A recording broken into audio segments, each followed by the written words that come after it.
아버지, 혼자 사는 거 힘들지 않으세요?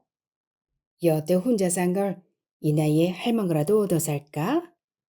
천만의 말씀. 난 죽어도 그 여자랑 살 생각이 없어. 다시는 그런 말 하려거든. 니들도 내 앞에 나타나지 마라. 동강난 수막새, 이호남. 나쁜 년. 그랬다. 그건 나종필이 입버릇처럼 달고 부르는 아내 이름이었다.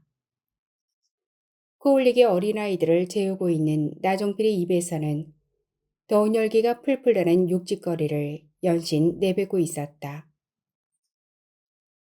이제 겨우 7살, 5살 아이들을 두고 집을 나가버린 아내의 이름을 언제부턴가 나쁜 년으로 불렀다. 그는 방금 잠든 아이들의 방문을 닫고 툇마루에 나와 걸터앉았다. 날카로운 초승달이 뜬 가을밤은 풀벌레 소리가 처량하게 들려왔다. 그는 담배 한 개비를 꺼내 물었다. 벌겋게 타들어가는 긴 담배의 재를 멍하니 바라보고 있자니 참았던 우라통이 터지며 마음을 주체하지 못하고 방금 불 붙인 담배를 마당을 향해 휙 던져버렸다. 연병알, 도대체 내가 뭔 죄를 졌다고 새끼들을 두고 어디를 기어나가? 애당초 인물은 보는 게 아니었다고 혼자 자책을 해보았지만 곱게 생긴 그녀의 외모에 홀딱 반해버린 나종필 자신이 지금은 등신 같아 보였다. 이쁜 것도 죄요, 죄. 그가 아내를 향해 불만을 중얼대자 다시 피어문 담뱃재가 무릎 위로 흩어져 내렸다. 나종필은 벌떡 일어나 타다 남은 담배를 흙바닥으로 냅다 던져 신발 끝으로 짓이겨 버렸다. 아내를 처음 보았던 그 순간이 달빛 속에서 슬며시 다가왔다. 나종필이 군대를 제대하고 집에서 1년을 빈둥대는 시간이 있었다. 그의 나이 25. 아직은 군기가 빠지지 않은 패기 많은 청년은 우연히 길에서 마주친 그녀를 보는 순간 그는 그녀가 운명 같은 여인이라는 생각이 들었다. 해서 나종필은 무작정 그녀를 따라갔지만 보기 좋게 그녀에게 냉대를 당하고 말았다. 그러나 나종필은 끝내 포기하지 않았다. 그녀의 퇴근 시간에 맞춰 늘 같은 장소에서 그를 기다리기 시작했다. 어쩌면 나종필의 행동은 스토킹과 같은 것이었다. 그녀가 그를 보거나 말거나 개의치 않고 그렇게 같은 장소, 같은 자리에는 늘 그가 서성대고 있었다. 그는 그녀의 그 냉랭했던 태도를 보란 듯이 반드시 꺾어버리고 말겠다는 우기가 한 몫을 더했다. 그렇게 보름이 지나고 다시 한번 나종필은 그녀에게 말을 건넸다. 이젠 얼굴도 익혔으니 연락처 좀 주실래요? 용기를 내어 그녀에게 말을 걸던 날은 군인의 티를 제법 벗은 잘생긴 청년의 차림새로 정중하고 예의 있게 행동한 나종필에게 그녀는 뭔가 진정성이 있다고 생각했는지 잠시 머뭇거리다가 자신의 집 전화번호를 알려주었다. 그는 그녀의 집 전화번호를 머릿속으로 외우며 집으로 돌아오는 길은 천하를 얻은 기분이었다. 나종필이 백수 생활 중에 얻은 건 떠나간 여자 문정순이었다. 다행히도 나종필의 집은 가산이 넉넉했고 그 넉넉한 재산 덕에 그가 급하게 돈벌이를 하지 않아도 될 만큼 뒷받침이 되었기에 어머니는 모자람 없이 아들의 용돈을 조달해 주었다. 취직할 생각이 없는 나종필이 빈둥대며 놀던 1년을 지켜보던 그의 어머니는 아들 나종필에게 작은 슈퍼 하나를 차려주었다. 그간 아들이 만나는 여자도 있다고 하니 부모 마음으로서는 자식에게 자수성가할 수 있는 길을 터주는 역할이라고 생각했다. 나종필이 문정순과 결혼을 하고 작은 구멍가게는 슈퍼라는 이름으로 조금씩 규모를 갖춰갔고 사는 형편은 날로 좋아졌다. 나종필이 운영하는 슈퍼는 터가 좋은 곳이라는 생각이 들었다. 새롭게 조성된 동네 중심의 자리한 가게는 아내를 만나면서 날로 번창했다. 그래서 그가 차린 두 번째 사업체가 바로 슈퍼보다 큰 신진마트라는 대형마트였다. 각양각색의 물건들은 그곳 마트 한 곳에서 모두 사갈 수 있도록 규모를 갖춘 가게였다. 그동안 나종필이 아내와 노력한 부지런함과 성실함이 진열장에 전시되어 있었다. 예전보다 두 배나 바쁜 만큼 수입도 곱으로 쌓여갔다. 아내는 정신없이 사는 생활 속에서도 남매를 낳았고 남편 나종필에게도 고분고분한 여자였다. 여자가 잘 들어오면 집안이 흥한다는 소리가 맞는 것 같다는 생각에 그는 늘 콧노래를 부르며 다녔다. 집안의 모든 재정 관리는 아내인 문정순이 맡아 있다. 그만큼 아내는 셈에도 확실했고 뿐만 아니라 나종필이 의심할 만한 행동은 하지 않았다. 지금의 마트라는 이름으로 큰 건물을 임대를 하기까지도 모든 것은 아내의 공이 컸다. 그래서 나종필 역시 아내가 무엇을 하던 큰 신경을 써서 만류하거나 잔소리를 해본 적이 없었다. 요즘 들어 아내의 얼굴 화장이 짙어지고 전과 다르게 옷차림새가 세련되게 바뀌는 그녀의 모습 말고는 딱히 뭐라고 나무랄 것이 없었다. 그간 고생한 아내도 돈이 생기면 하고 싶은 것은 하고 살아야 한다는 생각이 들었기 때문이었다. 예로부터 여자는 예뻐야 한다는 마음은 한결같았다. 나종필은 고리타분한 성격도 아닌데다 그런 아내가 싫지 않았다. 아내가 예쁘다는 소리를 종종 들을 때면 그도 기분이 좋았다. 그렇게 별탈 없이 지내던 아내가 어린아이를 두고 갑자기 집을 나가버린 이유는 뭘까? 도무지 알 수가 없었다. 고된 일상이 그녀를 세상 밖으로 불러낸 것인지 아니면 나종필이 알지 못하는 일이 있거나 입 밖으로 내뱉지 못한 불만이 쌓였던 것을 일부러 숨겨온 아내의 행동이 도대체 나종필로서는 종잡을 수 없었다. 갑자기 말수가 적었던 그녀의 미소가 떠올랐다. 아내가 없는 집안꼴은 정신이 없었다. 준비되지 않은 빈자리. 그거야말로 집안은 엉망이고 난장판이 따로 없었다. 아내를 찾는다고 마트를 비울 수도 집을 지키고 있을 수도 없는 나종필의 일상은 처가로 전화를 해서 아내의 소식을 묻는 것 외에는 달리 할 수 있는 게 없었다. 그는 매일 궁금증으로 시작해서 하루에도 몇 번씩 천당과 지옥을 왔다 갔다 하며 속으로 끌탕을 했다. 오늘은 왠지 집으로 가고 싶었다. 지금 당장이라는 생각이 들자 마트와 그리 멀지 않은 그의 집을 향해 쟁걸음으로 발길을 재촉했다. 비스듬히 열린 대문으로 눈길이 쏠렸다. 불안한 생각은 적중을 했다. 그의 아내는 허겁지겁 타고 온 승용차 안으로 짐가방을 싣고 있었다. 그 광경을 보는 순간 나종필은 온 힘을 다해 아내가 서 있는 승용차를 향해 달려가기 시작했다. 야, 거기서! 거기 서지 못해? 숨을 헐떡이며 달려드는 나종필을 향해 그의 안에는 사색이 된 얼굴로 달려드는 나종필을 멍하니 바라볼 뿐 더 이상 한 발자국도 움직이질 않았다. 그녀는 설마라고 생각한 것처럼 보였다. 나종필의 하루 중 마트가 가장 바쁜 이 시간에 집으로 올 거라는 생각을 그녀는 상상도 못한 표정이었다.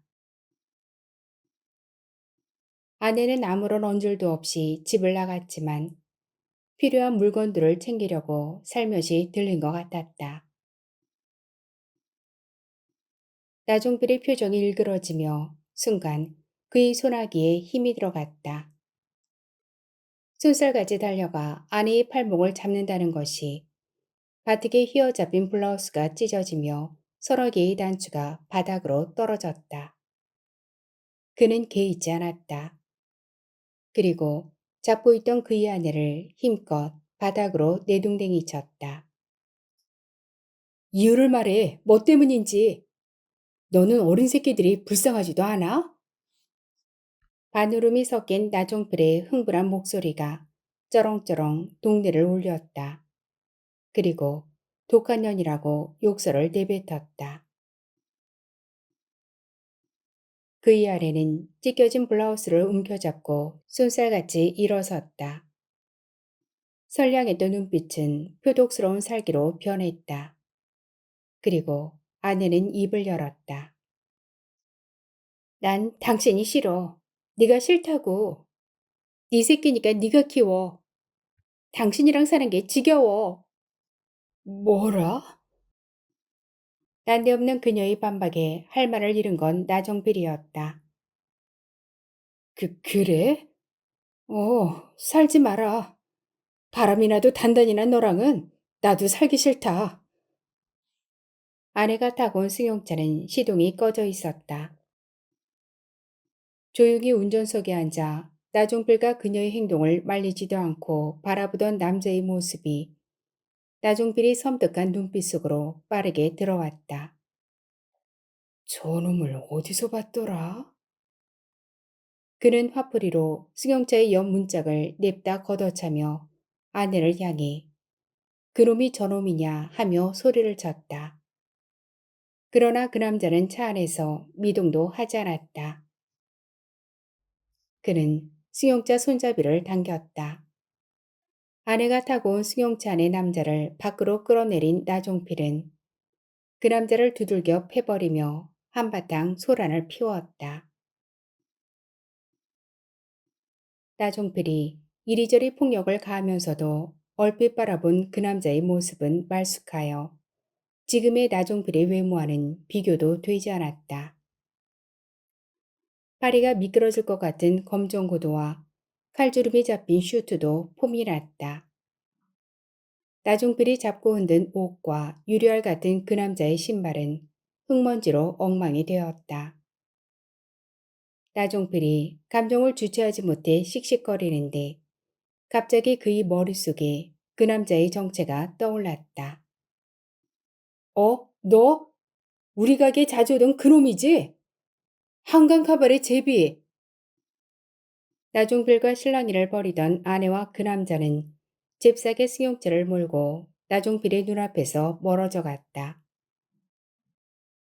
나종필이 아내와 마주친 짧은 시간은 적과의 육박전 실랑이로 마지막 모습을 대하고 끝났다. 그렇게 아내가 떠나가고 그의 하루는 사는 게 사는 것이 아니었다. 그는 매일 술타령으로 시간을 보내며 지냈다. 그 입에서 취기가 오를 때면 나쁜 년이란 소리를 입에 달고 다녔다. 나종필이 머릿속에서 지워지지 않는 것은 도망치듯 달려가는 승용차 속의 두 사람 모습 때문인지 자신의 인생이 초라하고 억울하다는 생각이 들었다. 더구나 아내로 인한 소문 탓인지 그의 마트도 예전같이 사람들로 북적대지 않았다. 늦겨울이 시작되면서 거리에는 사람마다 옷차림이 두툼해지고 있었다. 손님들이 마트 문을 열 때면 찬기운이 황소바람을 밀고 들어왔다. 이것저것 바구니 속에 물건을 담아 계산대 앞으로 다가선 선욱이 엄마는 나종필을 향해 물었다. 사장님 가게는 그 여자한테 돈 빌려준 거 없죠? 요즘 이 동네 난리 났잖아요. 혹시나 하는 마음에 나종필은 아내 얘기라도 나올까 싶어 선욱이 엄마라는 여자를 향해 무슨 일이 일어났느냐고 물어보았다. 다행히 마트에는 손님이 별로 없어 둘은 이야기하기가 편했다. 아내가 도망간 그 여자한테 개를 들었을 거라는 말을 선욱이 엄마는 넌지시 나종필을 향해 던졌다. 무슨 개요? 요즘 그런 거 안 하는 사람이 어딨어요. 장사하는 사람들은 당연히 큰 돈 모았다가 급할 때 쓰려고 그런 거 하는 건데 사장님은 몰랐어요? 마트 사모님도 엄청 많은 개를 들었을걸요. 나종필은 하늘이 쇳노래 지른 기분이었다. 근데 사모님 어디 가셨어요? 요즘 통 안 보이네요. 나종필은 가슴이 철렁 내려앉았다. 아내가 집 나간 걸 모르는지 아니면 떠도는 소문을 몇 마디 듣고는 던지는 말인지 알 수가 없었다. 엎친 데 덮친 격이 돼버린 상황은 아내가 집을 나간 것도 이런 소란이 날 걸 미리 알고 그 갯돈을 챙겨 제비놈하고 주랭랑을 친 것 같았다. 아내가 세만하는 확실하다고 믿었는데 이제 보니 그것도 모르는 일이었다. 선욱 엄마가 동네에 나도는 소문을 들려주고 돌아가고 난 후 나종필은 자기의 재산이 얼마나 있는지도 걱정이 되었다. 아니나 다를까 선욱이 엄마가 들려준 동네 소문대로 나종필이 살고 있는 동네 사람들은 너무나 큰 돈을 잃고 울고불고 난리가 아니었다. 그리고 한 달이 지났을 무렵 새마을 금고에서 융자를 얻어 확장을 했던 나종필의 마트도 원금을 상환하지 못해 고스란히 빚더미에 올라앉았다. 나종필은 나머지 모든 재산을 정리하고 이사를 하기로 결정했다. 어려서부터 잔뼈가 굵은 터전이었다. 그간 그가 살아왔던 이곳을 떠나서 조용히 살고 싶다는 생각이 간절해졌다. 나종필은 아이들을 데리고 살던 동네를 떠났다. 아주 먼 곳으로 가고 싶었다. 그러나 아이들의 교육 문제도 있고 하여 서울 근교 수도권으로 자리를 잡았다. 부모님이 하던 의류 도매상을 그곳에서 작게 시작해보자는 의도가 있었다. 아내가 없는 자리는 나종필보다는 아이들에게 그 자리가 가장 절실한 시기였지만 두 남매는 엄마라는 자리가 비어 있어도 잘 자라주었다. 한순간에 보이지 않는 엄마가 미웠을 법도 한데 일찍 철이 들어버린 아이들은 절대 엄마에 대해 나종필에게 묻지 않았다. 그런 아이들을 위해 더 많이 사랑하고 헌신하며 살겠다고 다짐하면서도 나종필은 밤마다 술잔을 기울이지 않고서는 잠들지 못했다. 마트를 접고 시작한 의류사업은 호황의 때를 만나 납품을 재촉하는 도매상들로 눈코 뜰 새 없이 바쁘게 돌아가고 있었다. 신개발품으로 섬유직물에 원하는 그림을 페인팅한 옷을 만들어냈다. 그가 운영하는 공장은 많은 사원들이 늘어났다. 봉제 공장이라고 부르는 작업장은 먼지가 풀풀 나는 지하실에 자리를 잡고 있었지만 불만을 가진 사람은 없었다. 그만큼 나종필은 벌어들인 만큼 복리후생을 철저히 하고 사원의 월급을 넉넉히 지급하며 공장을 운영했다. 힘들게 살아가는 것이 어떤 것인지 절실히 느껴본 탓에 그의 공장은 어려운 환경에 처한 사람들과 함께 벌어서 나누는 일이라고 생각했다. 나종필이 과거를 생각할 틈도 없이 시간은 바쁘게 지나갔다. 인천 앞바다가 사이다라도 고프가 없으면 못 마신다는 우스갯노래가 라디오에서 들려왔다. 밀려드는 일감으로 납품기를 맞추느라 그는 봉제 공장에서 매일 살았다. 종일 들려오는 음악 소리를 들으며 위안을 받은 탓인지 본인의 인생도 세웅지 마라는 생각이 들었다. 엄마가 없이 자란 딸은 20살이 넘자 일찍 남자를 만나 결혼을 했다. 첫 딸은 살림미천이라고 했던 것처럼 딸 노릇을 톡톡히 하는 자식이었다. 그 나이는 혼자 살고 있는 나종필에게 늘 밑반찬을 준비해서 냉장고에 가지런히 넣어주었다. 나이가 들자 의존 자체가 신세를 지고 사는 것 같아 미안했다. 나종필이 쉰도 안 된 나이였다. 여자를 만나 함께 살아보려고 했으나 요즘 여자들은 애들이 있고 돈이 없으면 함께 살겠다고 달려들지 않는 판국이었다. 그래서 번번이 여자와의 재혼은 친구 이상 발전하지 못하고 틀어지는 것이었다. 또한 지랄맞은 나종필의 성격도 문제였다. 풀어내지 못한 화병으로 소리를 질러대고 몇십 년 마신 소주의 힘을 빌려 한 잔을 자아내게 했다. 그럴 때면 만나던 여자들은 그의 곁을 떠나갔다. 그래도 도저히 술을 끊고서는 살 수가 없었다. 그는 살 때까지 살다 죽는 날이 오면 그게 최선의 삶이라고 입버릇처럼 말하고 다녔다. 세월에는 장사가 없는지 나이가 들자 그도 예전처럼 활기차지 않았으며 무기력증이 오기 시작했다. 그런 나종필을 위해 토요일 저녁은 자식들이 나종필과 날짜를 정해 밖에서 식사를 하기로 정한 날이었다.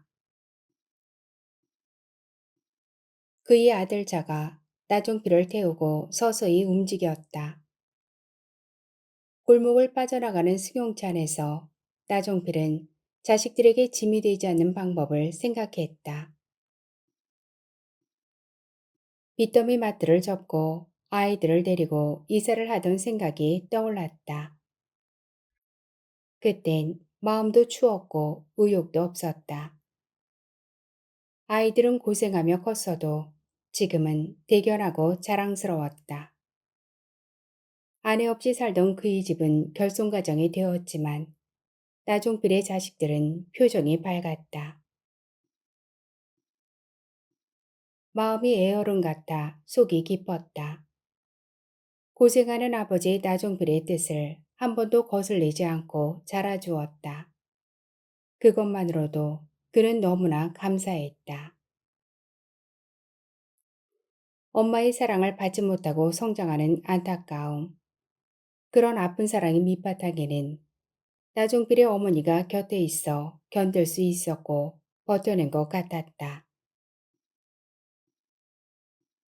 나종필은 순간 어머니가 그리워졌다. 내리사랑은 있어도 찌사랑은 없다고 하지만 자식들과 함께하는 일주일의 외출은 늘 흐뭇했다.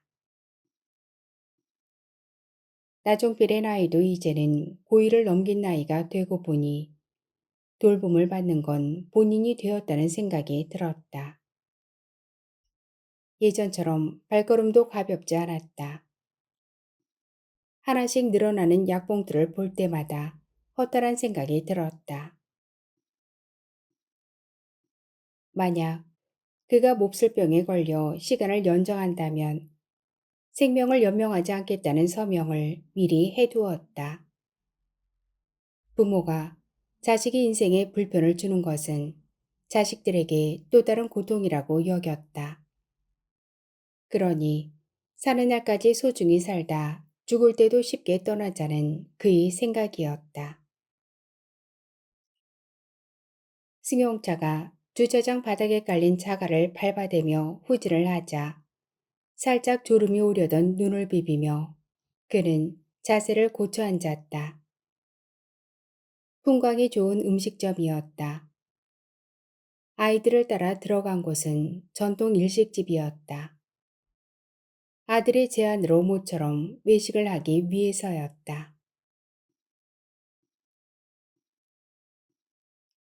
예약석이라고 적힌 일식집 식탁은 거창하게 차려져 있었다.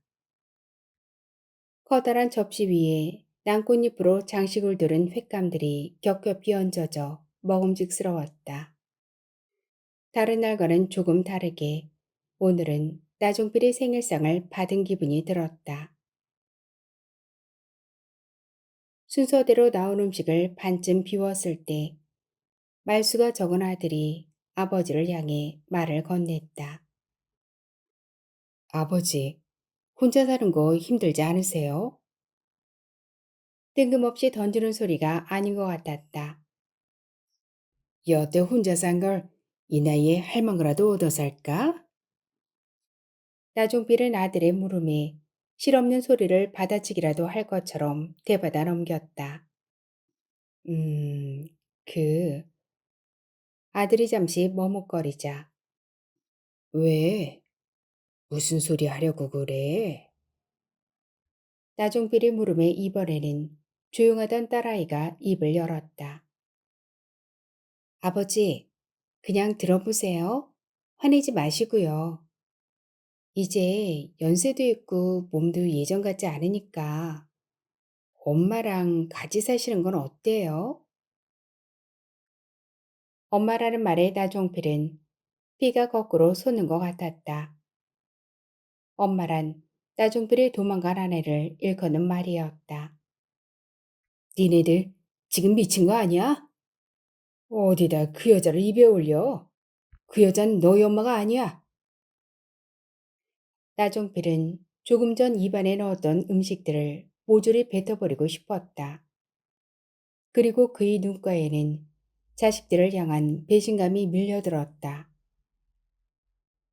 나종필이 전처에게 당한 배신 때문에 얼마나 많은 시간 쏘가리를 했는지 자식들은 모르고 있었다. 그때의 감정이 자식들에게 불같이 다시 일어났다. 어떤 남자와 어떤 모습으로 나종필 눈앞에서 사라졌는지를 나종필은 한 번도 자식들에게 아내의 부정행위를 입 밖으로 내놓지 않았다. 그건 그에게도 자식들에게도 상처라는 생각에 꼭꼭 숨겨둔 비밀문서처럼 펼쳐놓지 않은 얘기였다. 자식들이 생각하는 엄마는 그냥 엄마라는 이름으로 존재하라는 의미도 있었다. 너희들 엄마를 만나고 다녔니? 나종필은 무겁게 입을 열었다. 네, 만났어요. 딸아이가 조용히 입을 열었다. 고등학교 때 학교 앞으로 찾아온 엄마를 그때부터 만나기 시작했다는 것이었다. 아버지가 알면 유졸날 일이었지만 한 번씩 만나면 용돈을 받고 분식집에서 음식을 먹고 헤어졌다는 것이었다. 오랜 시간 혼자 살아온 아버지가 안쓰러워 자식들은 한 번쯤 친엄마와 재회를 권해보는 것도 괜찮다는 생각에 넌지시 꺼내본 말이었다. 그러나 그들은 나종필이 얼마나 아픈 손가락을 싸매고 살았는지 모르는 것 같았다. 엄마가 없는 자리는 빈방에 웅크린 채 잠든 남매의 모습만으로도 평생 잊지 못할 한으로 자리 잡고 있었으니 자식들의 말이 통할 리가 만무했다. 옛말에 여자가 바람이 나면 아이가 붙잡고 잠든 엄마의 저고리 옷고름도 가위로 자르고 나간다는 말을 그의 어머니가 나종필에게 위안 삼아 들려주었다. 그러니 집 나간 여자는 잊으라는 충고였다. 지금 그런 나쁜 년을 다시 받아주라고 권하는 그의 자식들은 노후의 애비를 돌보기 싫어 수작을 피우는 것이란 생각에서 괘씸하고 한심하다는 생각이 들었다. 천만의 말씀. 난 죽어도 그 여자랑 살 생각이 없어. 언제부터 니들 엄마를 만나고 다녔는지 몰라도 다시는 그런 말 하려거든. 니들도 내 앞에 나타나지 마라. 나종필은 먹던 음식을 멈추고 벌떡 일어섰다. 내가 죽어도 혼자 죽을 테니 니들 신세질까봐 걱정도 하지 마. 나종필이 거친 숨소리가 들려왔다. 그는 갑자기 자리에서 일어서려다 휘청하며 상의로 손을 짚어버렸다. 놀란 자식들이 벌떡 일어나 나종필의 어깨를 부추겼다. 나종필은 자식들의 손을 단번에 뿌리쳐버렸다. 혼자 사는 아버지의 여생이 적적해 보여 홀로 지내기보다는 그래도 친엄마와 함께 있다면 조금은 외롭지 않을 것 같아 넌지시 꺼내본 소리였다. 그러나 의외로 아버지가 친엄마를 너무 많이 증오하고 있다는 것도 자식들은 오늘 처음 알게 되었다. 나종필의 전처도 자식들에게는 지나간 이야기를 들려주지 않은 모양이었다. 그렇게 자식들이 어렵게 꺼낸 말들은 모두 수포가 되어버렸다. 자식들과 헤어져 집으로 돌아온 나종필은 벌러덩 방바닥에 누웠다. 용서를 할 수 있는 건 신이란 존재나 하는 것이라는 생각이 들었다. 그는 본인이 신이 아닌데 무슨 용서를 할 수 있을지 웃음이 났다. 또한 마음 한구석은 전처의 잘못만도 아니었다는 생각도 들었다. 시간이 지나고 보니 나종필 자신도 전처를 위해 별로 잘해준 게 없는 것 같았다. 머슴처럼 종일 일만 시켰고 그건 나종필 역시도 살기 위한 수단으로 밤잠을 설치며 고생한 일이라고 생각했지만 살기 위한 수단이었어도 그건 나종필이 전처 마음을 모르는 오해였다. 전처에게 그와 사는 게 행복한지 물어본 적도 없었다. 그러나 지나간 순간을 생각하면 넌더리가 났다. 나종필의 전처가 아이들을 매몰차게 버리고 집을 나간 후 승용차를 몰고 왔던 남자는 나종필에게 흠씬 두들겨 맞고 아내와 사라진 뒤 그의 전처는 그 남자의 딸아이를 하나 낳았다는 소문을 들었다. 그리고 긴 시간 전처에 대한 별다른 소문은 듣지 못하고 살았다. 내 자식을 버리고 나가서 남의 자식을 낳고 키우고 있는 전처가 짐승만도 못하다는 생각에 아내를 향해 실컷 저주를 퍼부은 적도 있었다. 나종필은 썩어 문드러진 가슴을 숨기고 살았다. 호라비가 어렵게 키워놓은 그 자식들이 그간 친엄마를 만나고 다녔다는 게 그의 마음을 더욱 흔들며 혼란스럽게 했다. 방바닥에 누운 등짝으로 서늘한 냉기가 타고들었다. 나종필의 귓불 아래로 눈물이 골을 타고 흘러내렸다. 자식들을 모두 잃은 것 같은 기분은 뼈가 시리도록 허전했다. 자식들을 출가시키면서 느끼지 못했던 빈둥지 증후군이 갱년기를 맞은 여인의 심정같이 밀려들었다. 자식들이 고등학교 때부터 나종필 몰래 전처와 내통했다는 생각이 들자 그 입에서는 그간 잊고 있었던 나쁜 놈들이라는 소리가 불쑥 튀어나왔다. 그건 전처와 자식들을 싸잡아내 뱉는 욕설이었다. 그리고 그 시절 나종필이 겪은 아픔이 시리게 심장을 조여왔다. 지금껏 살아온 그의 정체성에 대한 상실감이 공허하게 밀려왔다. 그는 벌떡 일어나 냉장고 문틈에 끼어든 소주를 꺼내 벌컥벌컥 순식간에 반 병을 비워버렸다. 그래도 그의 마음은 가라앉을 기미가 보이지 않았다. 그건 자식을 사랑으로 돌보는 시대는 끝났다는 절망이 그에게 다가왔기 때문이었다. 혼자 늙어가는 자신에게 전초와 함께 살아보라고 권하고 싶은 자식들의 이유가 있을 것 같았다. 나종필은 자식의 생각을 들어보고 싶었다. 그가 마음을 가다듬는 시간은 달포가 지나서야 자식들을 불렀다. 전초의 현재 상황을 딸에게 듣고 난 나종필은 얼마가 망설이다 고민해보겠다는 말을 남겼다.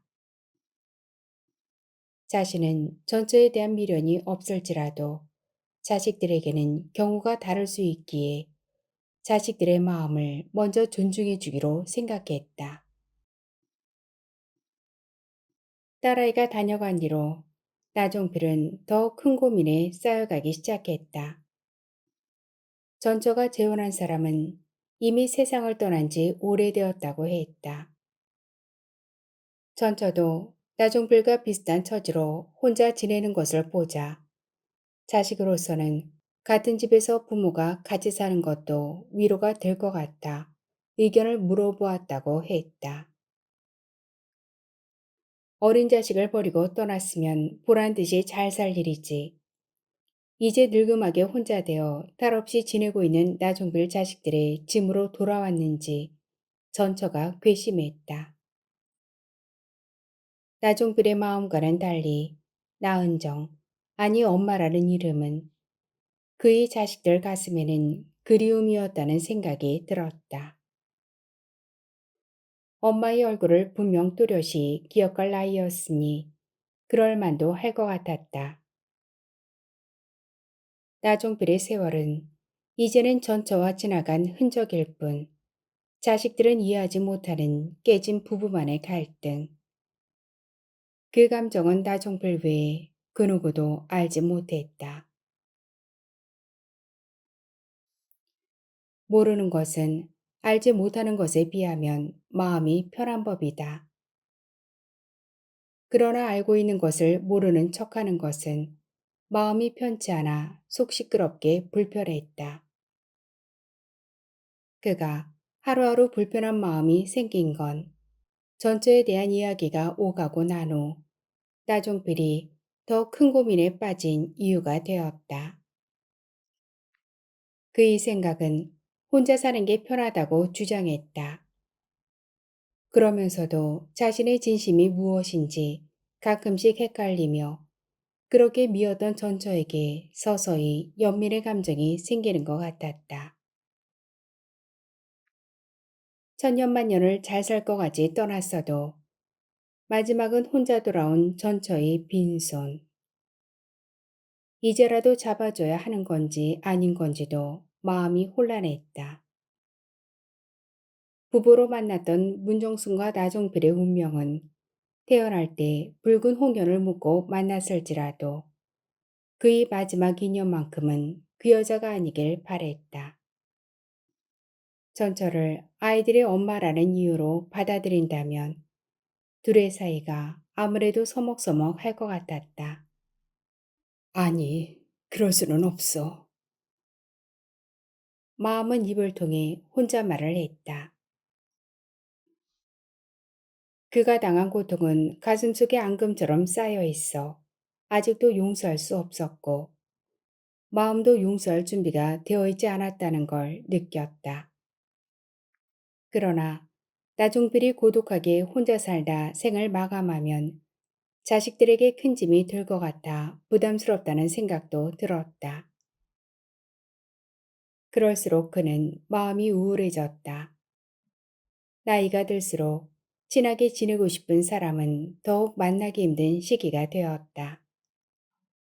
한뒤에 늘어가는 건 약봉투뿐 종종 만났던 지인들의 부고 소식을 들을 때면 100살 넘게 살 거라는 안일한 말들이 부담스러웠다. 내일에 대해 한 치 앞도 장담할 수 없는 오늘이 그에게는 가장 소중한 시간이라는 생각이 들었다.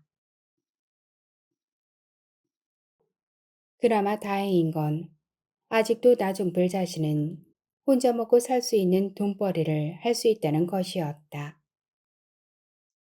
전저와 함께 있다고 해도 충분히 두 사람은 자식들에게 손을 벌리지 않아도 살아갈 수 있으니 자식들은 제 어미를 아버지 곁에 있게 하는 것도 자식들 나름대로 고민을 덜고 부담을 줄이는 일이라는 생각이 들었다. 전저를 받아들여 같이 산다면 예전과 같은 마음은 아닐지라도 최소한 나종길 혼자 밥을 차려 먹는 쓸쓸한 일은 없을 것 같았다. 하지만 전처와 산다면 지난날 아내의 부정행위가 순간순간 마음에서 떠오를까 걱정이 앞섰다. 그러나 한때 혼을 다해 그녀를 사랑했던 생각의 조각들이 퍼즐이 되어 다시 사랑을 그려내는 감정들이 뭉게구름처럼 살살 피어올랐다.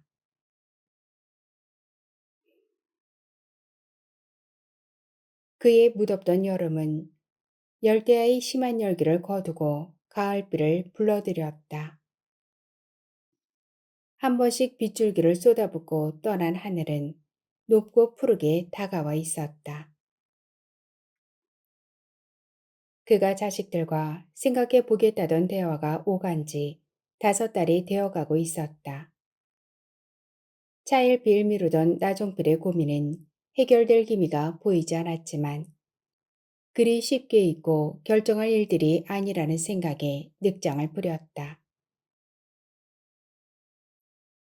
그간 연민이 생긴 건지 자식들의 얘기를 듣고 나서 전처가 나종필의 신세와 별반 다를 게 없다는 생각이 들었다. 집 밖 유혹에 빠져 어린아이를 두고 가출한 전처의 세월인들 편하게 살지는 못했을 것 같았다. 전처가 측은한 생각이 들 때면 그와 다시 합쳐볼까 생각을 하다가도 뭔가 자존심이 곤두서면 고개가 도리지를 치곤 했다.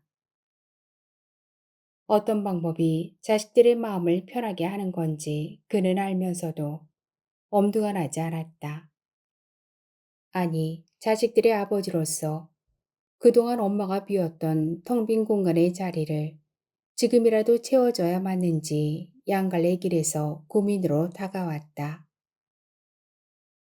그러나 그는 아무래도 합친다는 것에 자신이 없었다. 전처 문정순. 그 나쁜 년을 볼 때마다 괴로웠고 괘씸했던 지난 시간들이 곱게 덮어질지도 의문이었다. 태연하게 전처를 대할 수 있다면 나종필 자신이 짐승이 아니고서야 그 감정을 드러내지 않는다는 것도 참으로 힘들고 힘들 것만 같았다. 나종필 자신도 부족하지만 이제는 모든 걸 조금 내려놓고 넉넉한 마음을 지니고 싶다는 생각이 들었다. 그는 고민하느라 어수선했던 마음 정리도 할 겸 어디든 마음껏 걸어보고 싶었다. 일이 풀리지 않을 때면 나종필이 혼자 하는 습관적인 행동이었다. 그가 걸어가는 하늘 속에는 메주구름이 조각조각 비를 머금고 있었다. 그 발걸음은 쓰적쓰적 걸었지만 상당히 희망적인 걸음걸이였다. 어느새 자신도 모르게 도착한 곳에는 저 멀리 구산 성지의 성당이 그의 눈 속으로 들어왔다. 용서할 수 있을까? 강자는 약자를 포용하는 마음이 필요하다고 어릴 적 듣고 자란 가정교육이 그의 머릿속에서 또아리를 틀고 앉아 그를 괴롭혔다. 깊이 생각해보면 그가 전처에게 할 수 있는 최대의 복수는 아내를 용서하는 것이라는 생각이 들었다. 다종필이 향하는 길목에는 겹겹이 떨어진 노란 은행잎들이 수북히 쌓여 있었다. 발끝에 닿는 낙엽이 촉감. 그것은 은행잎처럼 노랗게 물든 긴 세월이 그에게 보내온 엽서 같았다. 지금은 모든 걸 하느님의 뜻에 맡겨보고 싶은 심정이었다. 어느새 그의 발걸음은 성당 앞에 다다랐고 이내 성당 안으로 들어서고 있었다.